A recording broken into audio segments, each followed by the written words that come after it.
Hello and welcome to the Oral Apothecary Podcast, authentic chat about medicines, pharmacy and healthcare in the UK. Pharmacists Jamie, Gimmo and STC take on topical and controversial stories but keep it edgy yet light-hearted. Podcasts share their desert island drugs and joyful patient stories.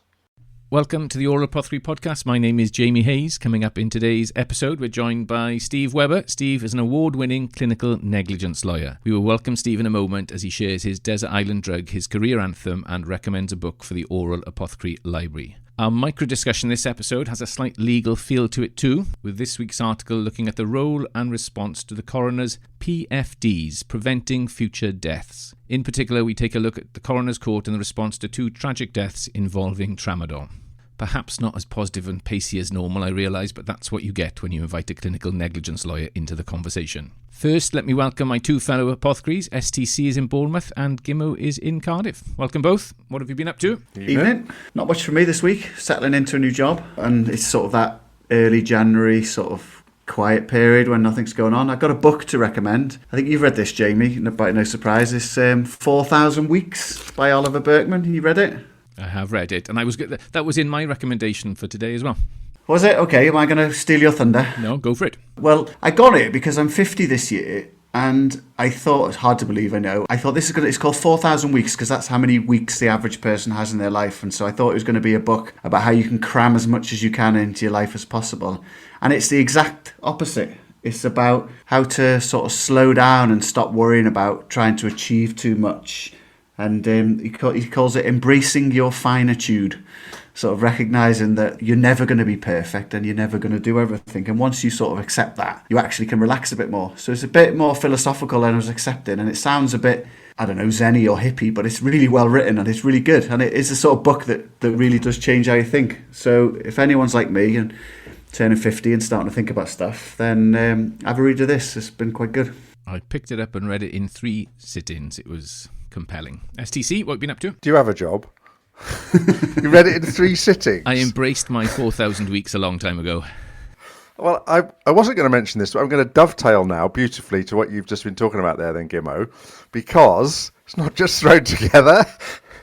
I, as you know, love the Freakonomics radio podcasts, and I listened to one over Christmas by Stephen Levitt, who's the other guy from Freakonomics, not Dubner, and he has a brilliant podcast talking to a guy called BJ Miller, who's a palliative care physician, and it was very strong overtones with when we had Mark Torbert on, but he's a guy who lost both legs and one arm in an accident. He's now a palliative care physician, and he's written this new book, and it's called A Beginner's Guide to the End, a practical advice for living life and fearing death. And it's all about this idea of we don't want to be dying in a hospital having had futile treatment, perhaps if we would rather, die at home and enjoy our quality of life before we die. And it's described as what to expect when you're expecting, as in when you're expecting to die. And lots of people have written about it and said how good it is. And the podcast itself is excellent. So apparently he's done a TED talk as well, BJ Miller, palliative care physician in the States. And just to keep up my green credentials, having listened to Tracy Lyons a few episodes ago, I have decided to go with the planetary health idea, and since January I'm trying to use less plastic by going to the fruit and veg shop rather than having stuff delivered from Tesco. Will it last? So I had 4,000 Weeks Downtime and How to Use It by Oliver Burkeman. That was the author as well for our listener. And Afterlife on Netflix I had. Oh yeah, I'm on episode 3, I think. Oh, binged them over the weekend. Can I just say, I've got to ask the question, you don't use the F word anymore to shop, do you? You have to use the C word. Have you noticed that? It has a liberal smattering through the 6 episodes. It does. I've only watched the first 3 as well, but anyway. Brilliant. Okay, my great pleasure to welcome Steve Webber to the Oral Apothecary. You can read Steve's full bio in the show notes, but some highlights for you. Steve is a partner and the head of Individual Client Services Division at the top 100 law firm Hugh James. He's a clinical negligence specialist and former chairman of the Society of Clinical Injury Lawyers. Steve has dealt with a number of high-profile cases, including the leading case dealing with psychiatric injuries affecting secondary victims of clinical negligence. He was voted Clinical Negligence Lawyer of the Year in 2020-21 and his team, Hugh James, have been voted Team of the Year for the last 2 years running at the UK National Personal Injury Awards. Welcome to the podcast, Steve. All sounding very impressive, that, isn't it, Jamie? Indeed it is. Indeed, you can buy those on the internet. Fool everyone for a long time, I think. What's going on in your world at the moment, Steve? So a big thank you. As we say, this is a new venture for us, introducing a clinical negligence lawyer onto the podcast. I'm just glad I haven't been booed yet. I'm doing quite well to have been in it for, 2 or 3 minutes, and not anyone has thrown any rotten veg or said anything disparaging about me, so that's good. Yeah. What's going on in your world then, in healthcare? Obviously, it's interesting times. The restrictions in Wales are going to be eased shortly. So with regards to the firm and the office, we're obviously looking to maybe seeing a few more people back in the office, because we have a large office in Cardiff. Normally we have about 500 staff in there. At the moment, that's probably about 30 or 40, just really sort of key workers keeping it going. So once the restrictions ease, I think we're hoping that we'll see a few colleagues back working from the office and so a few less people working from home. And on sort of a wider scale, in the legal world, certainly the world I'm in, the big issue at the moment is what may happen with the litigation process. There are certain politicians, certainly Jeremy Hunt is one, who is pushing an agenda of whether we should have a no-fault litigation scheme in clinical negligence. So I've recently been to a talk that he gave, and his select committee are presently taking evidence on litigation in the NHS, and that's really a big story at the moment in our world. So a no-fault litigation scheme, so is that where sort of compensation is automatically given to people who've been injured? What is that exactly? It's a bit of a misnomer, to be honest, because there aren't any no-fault medical negligence schemes around the world. There's always something that you have to show to get into the scheme. Yeah. The big issue with, we call medical negligence in the legal world clinical negligence these days, but with clinical negligence, proving the breach of duty, the mistake is one thing, but it's what that causes is generally the big issue, because very often anyone who ends up in hospital is ended up in hospital because they're ill already, and then you've got to work out, have they become more ill just because they were ill in the first place, or because something has gone wrong in their treatment and that's caused it, and how much has it caused? So you can get someone who goes into an accident emergency department and the doctor may miss a fracture. Well, that person could have had such a bad fracture that whatever they did, it wouldn't have made a difference. On the other hand, it may have been something that could have been treated and the injuries avoided altogether. And it's that issue that's the big issue, is what's the injury being caused. So these no-fault schemes, if you were going to compensate everyone for everything where you've got something's got worse in hospital, there's no amount of money in the world that would cover that sort of scheme. So you have to limit it, and the way we limit it is we use the Law of Tort, and we say you have to prove a breach of duty and you have to prove that it's caused an injury, and that can be very, very complicated. There are other schemes around the world where there's a different method of getting into the scheme, and it's a bit simpler, but therefore you tend to find it's less compensation. You may miss cases that should have been compensated. There's lots of different ifs and buts. Part of the pre-reading, that they do something similar in New Zealand, is that right? That's the one we were looking at. Yeah, New Zealand is the most well known, to be honest. And what was interesting when I read into that, and it sort of gets to the heart of the importance of having a system of negligence, is that they said what you just said. They weren't getting as much compensation generally for their injuries, but perhaps more importantly, is patient safety was perhaps suffering as a result, because there's less of I guess, I'm assuming the reasons, but I guess there's less of a compelling reason to keep systems safe if, you're never going to be sued. It's going to go through a default system that isn't going to apportion any blame or learning. So I thought that was interesting, is that they're worried that scheme is hampering learning from patient safety incidents.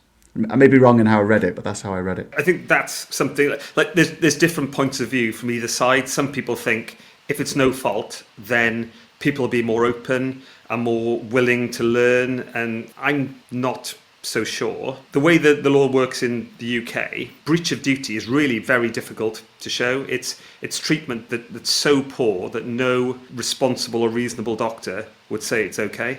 Well, that's a pretty high standard to get over from a lawyer's point, a pretty low standard to actually show. And then you have to prove that, but for that breach, would it have caused an injury? And if you read the Daily Mail, you'd think that everyone gets compensated millions of pounds. It's nothing like that. It's very difficult to show. We turn down 85% of the people that come to us inquiring about a case, because we say to 85% of them that we don't think they've got a case. And then of the 15% that go forward, probably about half of those succeed. So it's a pretty difficult and a pretty big filtering process that gets to that point. It's really interesting to hear that size of the scale of that, actually, Steve. So obviously I do some legal work as a clinician expert, as a clinical pharmacist. It's something I've done in the last couple of years. So I haven't done a huge number of cases. So I can concur about as you say, the issue about breach. And I won't go into any details, of course, but probably there's perhaps only been one case so far where, I had to say, well, actually, I really don't think anybody else would have done this. And therefore, I think there has been a breach of duty. And in all the other cases, that's probably like 90% of them. I said, well, actually, that was probably okay.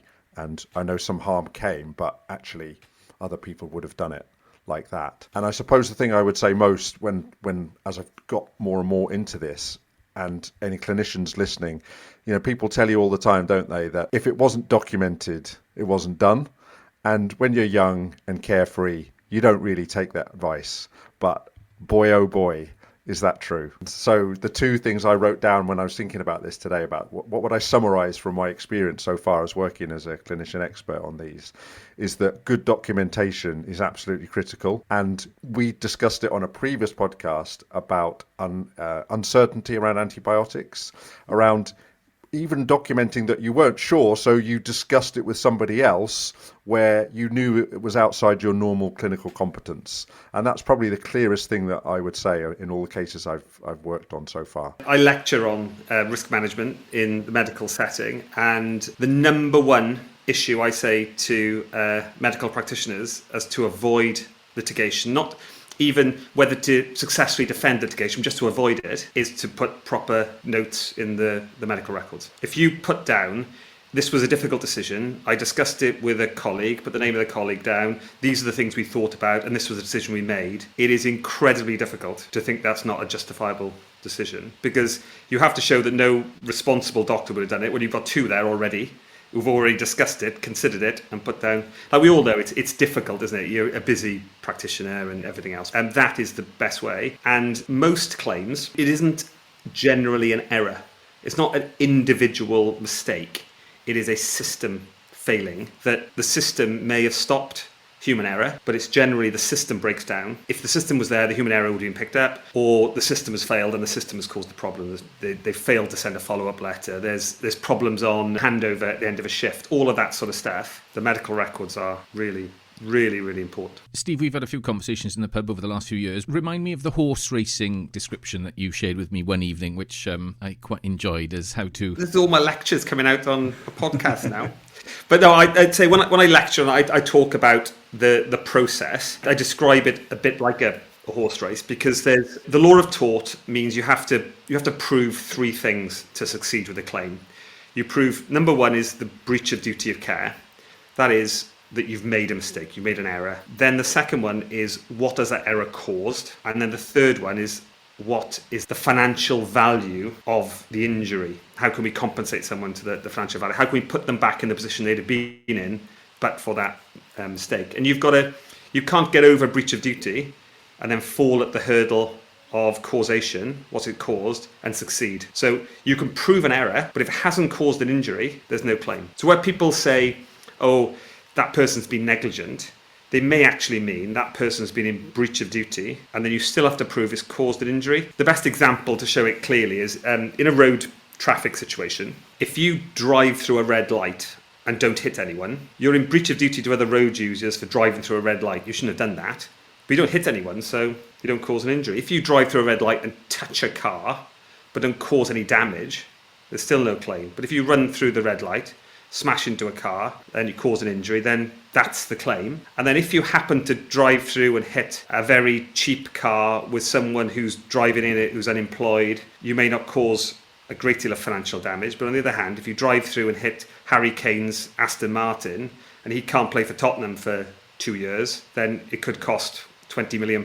But all of those things all tie up to make, and you put that into a medical setting and you can probably imagine how complicated it is, because you've got someone who goes into hospital really ill and then becomes more ill because of the medication. Is it because of the medication? Is it because of the underlying condition? Is it because they had too much medication, or because what would happen if they had the right level of medication? And all of those sorts of issues. For example, in a birth injury case, it probably takes 4 to 5 experts, different fields, to prove causation. In a child who maybe has been asphyxiated before birth, and you have to prove whether they would have been born without any disability,